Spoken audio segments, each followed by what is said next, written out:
After you have downloaded and installed Hadoop, the next step is to verify your Hadoop installation. Perform some post-install configuration steps, start Hadoop, execute a few commands, and then if you like, stop Hadoop. While all this is happening, Hadoop logs most of its actions. Knowing how to find and read the log files will help you troubleshoot most issues within the Hadoop installation. After you download and unpack the Hadoop distribution, the first step is pointing to the local Java installation. The installation recommends that the local machine has the most current version of Java supported by Sun Microsystems. There are many different ways of doing this. The best way is to edit the conf Hadoop file in the distribution to define Java Home. That will be referred to in your Hadoop installation.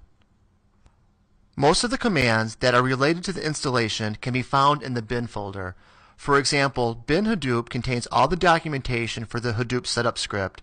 After you've examined the Hadoop usage documentation, you are now almost ready to start your Hadoop cluster in one of three supported modes: local or single node, pseudo-distributed, and fully distributed. By default, Hadoop is configured to run in local mode as a standalone cluster.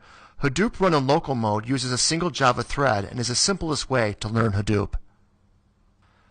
Hadoop is now almost ready to be started. First, the file system must be formatted. This step only needs to be performed once before the first time Hadoop is actually run.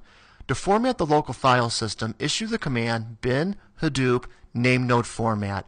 It takes only a minute or two for the file system to be formatted. While this is occurring, you should see some system messages being written to the console. These messages are being written to the log file too. You are now ready to start Hadoop. To start all Hadoop daemons, run the script bin startall.sh. You should see messages being written to the system console indicating the starting and the status of all the Hadoop daemons. In addition to writing the console messages, Hadoop is also writing its daemons out to log files located in the Hadoop log file folder. In addition to the logging, Hadoop also has a web interface containing information about the local machine, the name node, and the job tracker. The job tracker is a Hadoop utility that keeps track of the jobs running on each of the data nodes. The web interface for the name node can be found at HTTP localhost listening on port 570, and the interface for the job tracker can be found at HTTP localhost listening on port 530. These ports are mentioned here are set by default and are completely configurable depending on your installation needs. Hadoop is easily shut down with the stop-all.shell command. As Hadoop is shutting down, it will close all the daemons as well as terminate all jobs that might be running.